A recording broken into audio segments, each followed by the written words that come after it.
ఈసారి ఒక్కరు కాదు ఇద్దరు అంటున్న రామ్ చరణ్. మలయాళ డైరెక్టర్ని లైన్లో పెడుతున్న అల్లు అర్జున్. నాని ప్రొడక్షన్లో సినిమా చేస్తున్న మరో హీరో.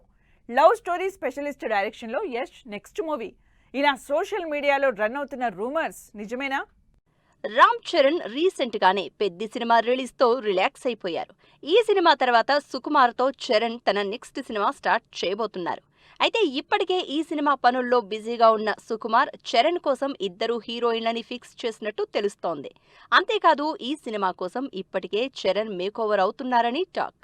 పెద్ది కోసం బల్క్ బాడీకి షిఫ్ట్ అయిన రామ్ చరణ్ ఇప్పుడు సుకుమార్ మూవీ కోసం స్లిమ్ లుక్ కి టర్న్ అవుతున్నారు.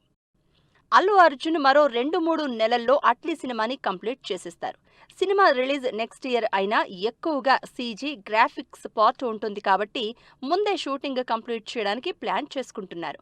బన్నీ నెక్స్ట్ సినిమాలు కూడా ఆల్రెడీ లైన్లోనే ఉన్నాయి. అయితే లోకేష్ గణకరాజ్తో సినిమా చేసిన తర్వాత మలయాళ డైరెక్టర్ బాసిల్ జోసెఫ్తో బన్నీ సినిమా చేస్తున్నాడు అంటూ వార్తలు వైరల్ అవుతున్నాయి. ఐకాన్ అని బాసిల్ పోస్ట్ పెట్టడంతో బన్నీ బాసిల్ కాంబినేషన్లో సినిమా ఉంటుంది అనుకుంటున్నారు. అయితే లోకేష్ సినిమా తర్వాత సందీప్ రెడ్డితో బన్నీ సినిమా ఉంది కాబట్టి ఈ రూమర్లో నిజం లేనట్టే తెలుస్తోంది. నాని హీరోగా కాకుండా ప్రొడ్యూసర్గా కూడా బిజీ అవుతున్నారు.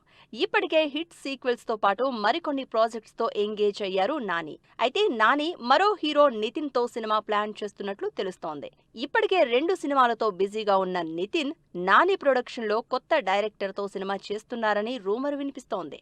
అయితే నితిన్ చేస్తున్న సినిమాలైన తర్వాతే నెక్స్ట్ ప్రాజెక్టు గురించి ఆలోచిస్తారని talk. Kannada star hero Yash Toxic తర్వాత నెక్స్ట్ KGF 3 చేస్తారేమో అని ఎక్స్పెక్ట్ చేశారంతా. అయితే ప్రశాంత్ నీల్ డ్రాగన్తో మరో సంవత్సరం పాటు బిజీగా ఉంటారు కాబట్టి KGF 3 ఇప్పట్లో స్టార్ట్ అయ్యే ఛాన్స్ లేదు. అందుకే కన్నడ డైరెక్టర్ హేమంత్తో సినిమా ప్లాన్ చేస్తున్నట్టు రూమర్ వినిపిస్తోంది. సప్త సాగరాలు దాటి సినిమాతో సూపర్ హిట్ కొట్టిన హేమంత్ ప్రజెంట్ శివరాజ్ కుమార్తో ఇంట్రెస్టింగ్ మూవీ చేస్తున్నారు. అయితే యష్ హేమంత్ కాంబినేషన్లో ఇప్పట్లో సినిమా వచ్చే ఛాన్స్ తక్కువే అని తెలుస్తోంది.